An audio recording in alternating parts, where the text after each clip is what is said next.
Welcome to Real Talk, Real Wellness with Alicia. I'm Alicia, a woman's holistic wellness practitioner, and this podcast is where we get real. No fluff, no filters, about what it truly takes to feel well, physically, mentally, and emotionally. Let's get into it. Now, ladies, and everybody else who is listening, today I want to take us down a slightly different direction. This isn't just about food or fitness or stress. This is about who gets to make decisions about our bodies and what happens when our voices are missing from the conversation. Okay, so a while ago, someone sent me a photo, and at a glance, it was just a group of men, middle-aged white men, sitting around a very polished table in a very grand room. And the person who sent it to me said, "Guess what these men are discussing?"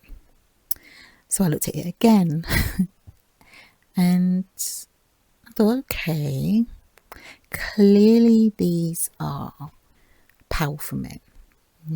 These are decision makers, corporate leaders, CEOs, maybe even politicians, just powerful men. Men who shape lives, possibly make decisions for people. And I wasn't wrong. In fact, I was spot on. That photo was from a meeting at the White House in 2017. Around the table were Republican lawmakers, and right there among them was Vice President Mike Pence.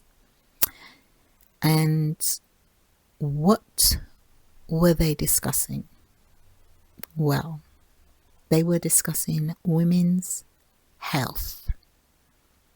Yes, women's health.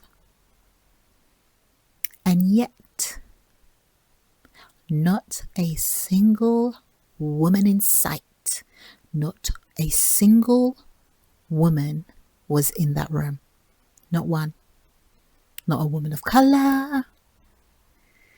Not a woman of any kind. No, zero woman. Just men gathered to make decisions about maternity care, contraception, and other issues that directly impact our lives. Now, when I saw that, my heart sort of sank a little bit, just a little bit, because on one hand, I was frustrated, and frustrated that in the 21st century, this can still be happening. But on the other hand, I wasn't surprised. Not one part of me was surprised. Okay?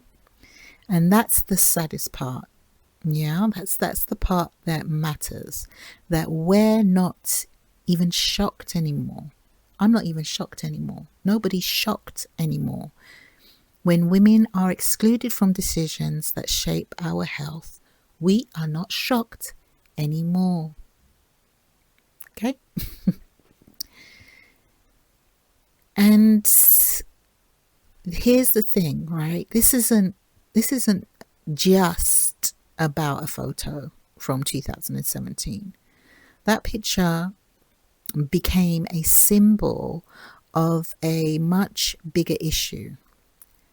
And that is what happens when women are excluded from research, from funding, from policy, from conversations that matter most. Okay, so let's look at some facts globally. Less than 2% of all medical research funding goes to conditions that only or mainly affect women. Things like endometriosis, PCOS, or menopause. For decades, women weren't even included in clinical trials, which means a lot of our medical knowledge is based on men's bodies. Even now, women are more likely to have their symptoms dismissed, more likely to be told it's stress. And on average, women wait longer for pain relief than men, presenting with the exact same symptoms. And when we break this down even further, women of color carry the heaviest burden. In the United States, Black women are 3 to 4 times more likely to die from pregnancy-related causes than white women. And now, that's not just about poverty or education levels. Even wealthy, educated Black women face the same risks. Example, look at Serena Williams, one of the most famous athletes in the entire world. After giving birth, she nearly lost her life because doctors didn't take her seriously when she said she suspected blood clots. She had to push and fight and push before anyone acted. This is a common story. This is a common situation. Okay? And then you got Hailey Berry. She shared recently that she went to her doctor with what she thought were symptoms of a STD, only to find out later it was menopause. So this is Hailey Berry, a woman who can afford the best doctors in the world. And even she was misdiagnosed because of lack of knowledge and awareness around women's health. If women like Serena and Hailey Berry are struggling to be heard and taken seriously, what does that say for everyday women like us?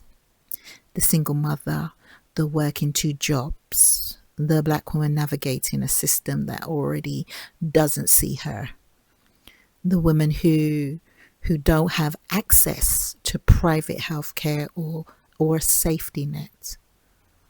And here in the UK, the picture isn't any better. It's just as grim. Black women are almost 4 times more likely to die during pregnancy or childbirth compared to white women. Asian women are nearly twice as likely. And just recently, new data revealed that Black women in the UK are 2.5 times more likely to die within the first year after birth. I'll repeat. Black women in the UK, where we have an NHS service, okay? Black women in the UK are 2.5 times more likely to die within the first year after giving birth. Think about that for a second.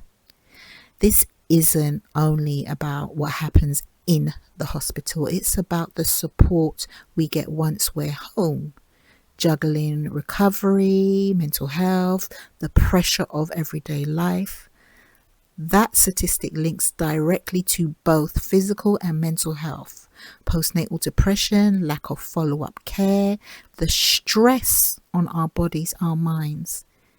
It all plays a role. Okay, so yes, this is bigger than one meeting in 2017. This is about a whole system that consistently sidelines women, especially women of color, when it comes to health. And this, my sisters, is why advocacy is not an option right now. This is why I do the work and why I know so many of you are passionate about creating change in your own ways, because the system as it stands was not built for us. Wellness is not just about eating right, drinking green smoothies, doing yoga, or booking a massage. Don't get me wrong, those are lovely things. I love those things. But it's a lot deeper than that. Wellness is about equality. Okay? It's about saying my voice matters. My body matters. My health matters.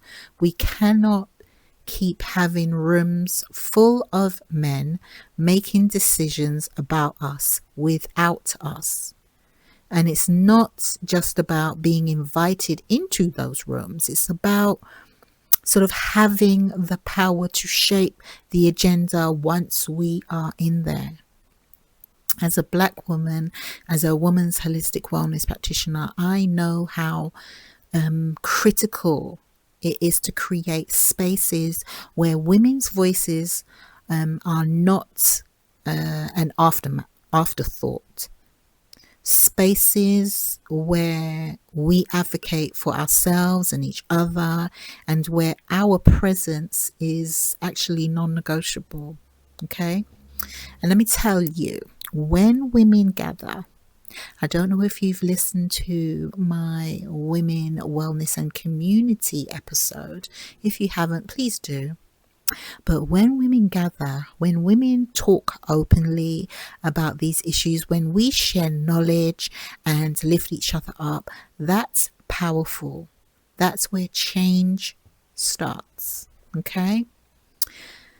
So, before I wrap up, I want to leave you with a few journal prompts, and I'd love for you to really sit with these, because this is where the personal meets the political. Okay? So, number 1, where in my own life have I felt decisions being made about me without me? Okay, number 1, where in my own life have I felt decisions being made about me without me?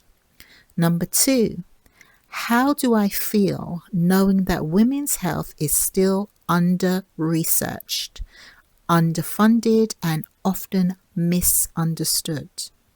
Number 2, how do I feel knowing that women's health is still under-researched, underfunded, and often misunderstood? Number 3, what's one way I can use my voice in my family, my workplace, my community to make sure women's perspectives are not just included but heard? Number 3, what's one way I can use my voice in my family, my workplace, my community to make sure women's perspectives are not just included but heard? Okay, if this episode resonates with you, share it with another woman who might need this gentle reminder. And if you're listening on a platform where you can leave a comment or a review, I'd be so grateful if you did so. Thank you all. Until next time, oneness, wellness, and peace.